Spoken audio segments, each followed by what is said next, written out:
हंसी रोक के दिखाओ। बीवी शौहर से, कहाँ जा रहे हो? शौहर गुस्से से, मरने जा रहा हूँ। बीवी, साथ में थैला लेकर जाना। शौहर ताज्जुब से, वो किस लिए? बीवी, अगर इरादा बदल जाए तो आते टाइम 2 किलो आलू और 1 किलो प्याज लेते आना। पुलिस वाला, तुम्हारा दोस्त कैसे मर गया? सरदार, पता नहीं सर, बस उसने कहा था कि मेरे पेट में चूहे दौड़ रहे हैं। पुलिस, तो फिर तुमने क्या किया? सरदार, तो मैंने उसे चूहे मारने वाली दवाई खिला दी। एक पठान का सर फट गया। डॉक्टर ने पूछा, हान ये कैसे हुआ? पठान, मैं चप्पल से दीवार में कील ठोक रहा था। एक आदमी बोला, हान खोपड़ी इस्तेमाल करो। एक बच्चा गली में खेल रहा था। सामने वालों का कुत्ता निकला और उसके पाँव चाटकर वापस चला गया। बच्चा रोता हुआ घर आया। माँ, क्या हुआ, रो क्यों रहे हो? कहीं पड़ोसी के कुत्ते ने तो नहीं काट लिया? बच्चा, आज तो सिर्फ चेक करके गया है, काटने तो कल आएगा। एक चरसी ने आंखों का अतिया दे दिया। डॉक्टर ने चरसी से कहा कि आप कुछ कहना चाहते हो? चरसी, हाँ जी, जिससे भी मेरी आंखें लगाओ उसे ये ज़रूर बता देना कि ये चर्च के 4 सूटे लगाने के बाद ही खुलती हैं। एक फौजी नौकरी से तंग आ गया। उसने सोचा, ऐसा क्या काम किया जाए जिसकी बिना पर मुझे नौकरी से फारिग कर दिया जाए। अचानक उसके दिमाग में एक तरकीब आई और उसने साथियों से कहना शुरू कर दिया कि मुझे दिखाई देना बंद हो गया है। उसे चेकअप के लिए डॉक्टर के पास ले जाया गया। डॉक्टर ने फौजी से कहा, कुर्सी पर बैठ जाओ ताकि मैं तुम्हारा चेकअप कर सकूं। फौजी बोला, कौन सी कुर्सी? मुझे तो कोई कुर्सी दिखाई नहीं दे रही। डॉक्टर ने बाजू पकड़कर सीट पर बिठाकर कहा, अब दीवार पर लगे पोस्टर से चौथी लाइन पढ़कर सुनाओ। तो फौजी बोला, दीवार कहाँ है? अब डॉक्टर ने सोचा, दीवार तो नज़र नहीं आ रही, वो पोस्टर क्या पड़ेगा? डॉक्टर साहब ने उसकी रिपोर्ट बना दी कि ये शख्स बेनाई से महरूम हो गया है, लिहाजा इसे नौकरी से फारिग करके घर भेज दिया जाए। वो जवान रिपोर्ट मिलते ही अपने अफसर के पास ले गया और उसे नौकरी से फारिग कर दिया गया। अब जवान ने गाड़ी की बुकिंग कराई तो पता चला वो तो रात 1 बजे जाती है। फौजी ने सोचा, अभी तो 5 के बजे हैं, वक्त गुजारी के लिए क्यों ना सिनेमा जाकर नई फिल्म ही देख ली जाए। सिनेमा जाकर फिल्म देखने लगा। जब फिल्म ख़त्म हुई तो सिनेमा हॉल की रोशनी जली तो देखा कि वही डॉक्टर जिसने उसका चेकअप किया था बराबर वाली कुर्सी पर बैठा था। उधर डॉक्टर की नज़र भी फौजी जवान पर पड़ी और डॉक्टर चौंक कर, तुम यहाँ क्या कर रहे हो? फौजी ने अनजान बनते हुए हाजिर दिमागी का सबूत देते हुए इंतहाई मासूमियत से पूछा, भाई साहब ये गाड़ी कब चलेगी? काफ़ी देर से एक ही जगह पर खड़ी हुई है। लेडी डॉक्टर, एक लंबा सांस ले। शाबाश, अब क्या महसूस हो रहा है? शीदा, बॉडी स्प्रे तो मस्त लगाया है आपने। एक खातून ने हस्पताल में फ़ोन किया, फ़ौरन मेरे घर एम्बुलेंस भेजें। हस्पताल, क्या हुआ बताएं। खातून, वो मैं दीवार में कील ठोक रही थी, हथौड़ी मेरे अंगूठे पर लग गई। हस्पताल, बस इतनी सी चोट के लिए आपको एम्बुलेंस चाहिए? खातून, नहीं, एम्बुलेंस तो मुझे मेरे मियाँ के लिए चाहिए, उनको हंसना नहीं चाहिए था। 3 चरसी रिक्शे में बैठ के, रिक्शे वाले ने रिक्शा स्टार्ट करके बंद कर दिया और बोला, लो साहब पहुंच गए।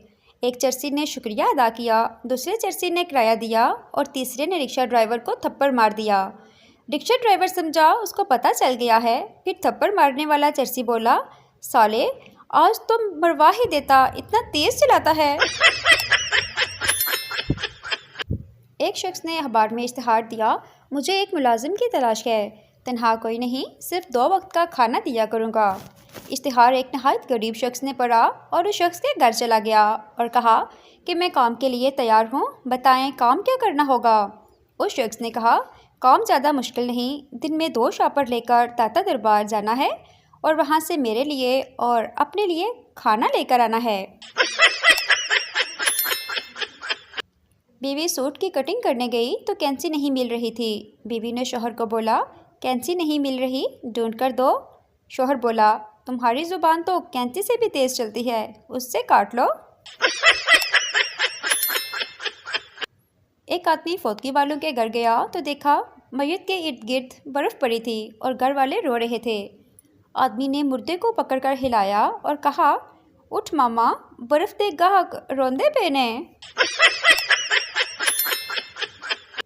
आदमी अपने दोस्त से, यार मैं अपनी बीवी की वजह से दोज़ख में जाऊंगा, मुझे रोज़ उसकी वजह से झूठ बोलना पड़ता है।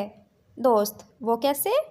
आदमी, यार वो रोज़ाना तैयार होकर पूछती है, मैं कैसी लग रही हूँ। लड़कियां जुराबें भी मैचिंग के साथ पहनती हैं, आज पिंक पहनी थी कल ब्लैक पहनूंगी। और लड़के जुराबें सूंघ कर फैसला करते हैं, अभी 2 दिन और चल जाएंगी। PIA की फ़्लाइट में एयर होस्टेस ने मुसाफिर से पूछा, सर खाने में क्या लेना पसंद करेंगे? मुसाफिर, मटन कौरमा, मलाई बोटी, सीख कबाब, फ्रूट, सलाद, रायता, गाजर का हलवा और सब्ज़ चाय। एयर होस्टेस, सर ए फ्लाइट है, तुम्हारे अब्बू दा वलीमा नहीं। बीवी, क्या कर रहे हो? सरदार, मक्खियाँ मार रहा हूँ। बीवी, कितनी मक्खियाँ मार दी हैं? सरदार, टोटल 5 मारी हैं, जिनमें से 3 औरतें और 2 मर्द हैं। बीवी, तुम्हें कैसे पता 3 औरतें और 2 मर्द हैं? सरदार, 3 शीशे के सामने बैठी थीं और 2 गोल्ड लीफ सिगरेट के सामने। जंगल में शेरनी का कत्ल हो गया। शेर ने जंगल के सारे जानवरों पर पर्चा कटवा दिया। शाम को सारे जानवर थाने जा रहे थे, पीछे एक चूहा भी जा रहा था। गिद्ध ने उससे पूछा, तुम किधर जा रहे हो? चूहे ने अपनी मूंछों पर हाथ फेरते हुए कहा, तेरे लाडले तेवी 302 दा केस है। पुराने ज़माने में जब कोई अकेला बैठकर हंसता था तो लोग कहते थे कि इस पर कोई भूत प्रीत का साया है, और आज कोई अकेले बैठकर हंसता है तो कहते हैं, मुझे भी सेंड करो। एक औरत मर गई, उसका जनाजा जा रहा था। जनाजे के आगे एक कुत्ता और पीछे लंबी आदमियों की लाइन लगी हुई थी। एक आदमी ने पूछा, ये क्या, जनाजे के आगे कुत्ता? शौहर, इस कुत्ते ने मेरी बीवी को काट लिया और वो मर गई। आदमी, ये कुत्ता मुझे दे दो 1 दिन के लिए। शौहर, तुम क्या समझ रहे हो, ये सब मेरी बीवी के जनाजे में आए हैं, ये भी कुत्ता लेने आए हैं, चलो लाइन में लगो। एक शख्स माहिर नफ्सियात के पास गया और कहा कि वो शदीद एहसास कमतरी का शिकार है और उसे अपना आप घटिया लगता है। माहिर नफ्सियात ने 2 घंटे तक उसके ख्यालात और नज़रियात पर खुल के बातचीत की और मुसलसल नोटिस लेता रहा। गुफ्तगू ख़त्म करते हुए माहिर नफ्सियात ने उसके कंधे को थपथपाते हुए कहा, बात यह है भाई, तुम्हें कोई एहसास कमतरी नहीं है, बल्कि तुम हो ही घटिया इंसान। एक पठान को रात को सिगरेट पीने को दिल चाहा। हर तरफ माचिस ढूंढी पर कहीं नहीं मिली। आखिर में नाउमीद होकर मोमबत्ती बजाकर सो गया बेचारा।